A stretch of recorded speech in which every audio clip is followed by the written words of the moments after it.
Hablamos ahora de salud en directo América de France 24. Ya está conmigo en el estudio Mar Romero Sala. Mar, la Organización Mundial de la Salud celebra su asamblea en Ginebra. Le pregunto qué debemos saber de lo que se dice en el organismo. Pues buenos días, Raúl. Efectivamente, esta asamblea es el principal encuentro de la Organización Mundial de la Salud. Va del 22 al 28 de mayo y vamos a repasar las principales noticias.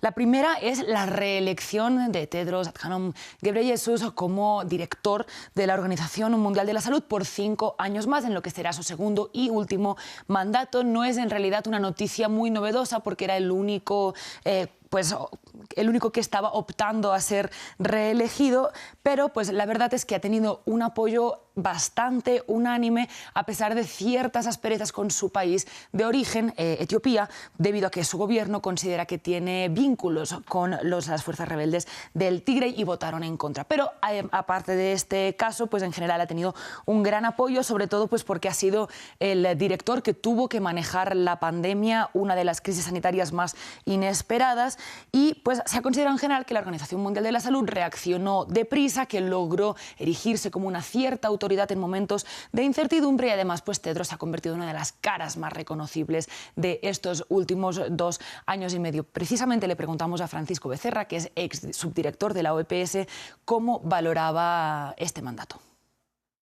Creo que el tener y dar la cara casi diariamente, apoyado por la gente que trabaja en el Departamento de Infecciones de Emergencias, ha sido muy importante, de que ha viajado tratando de entrevistarse con líderes, de poner en primer plano la relevancia de la pandemia, y creo que eso es importante en cuanto a su labor. Ahora, Mar, le pregunto en términos de financiación, ¿se ha llegado a alguna resolución?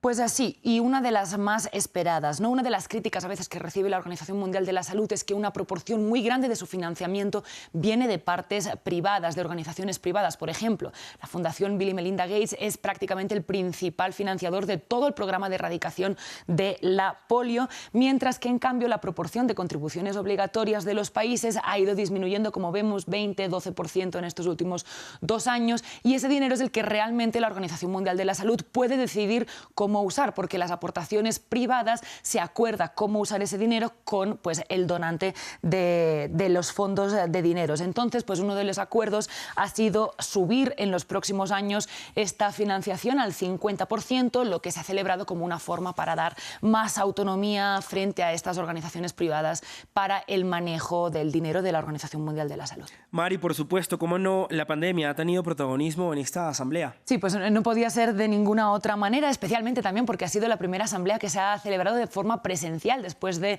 2 años. Y sobre todo se ha hablado de cara al futuro, ¿no? De cómo prepararse para futuras emergencias. Ha habido mucho debate alrededor de las regulaciones internacionales, para cómo responder coordinadamente, también algunas críticas, algunas tensiones entre países de ingresos bajos y países de ingresos altos, porque, por ejemplo, el bloque africano se sintió algo presionado, que se abría la puerta a que pues, los países de ingresos altos como Estados Unidos pudieran fiscalizar mucho sus respuestas ante estas emergencias, pero bueno, la verdad es que todavía no hay conclusiones. Se han establecido grupos de trabajo para los próximos años y precisamente también por eso le preguntamos a Francisco Becerra qué es imprescindible para futuras pandemias según su opinión.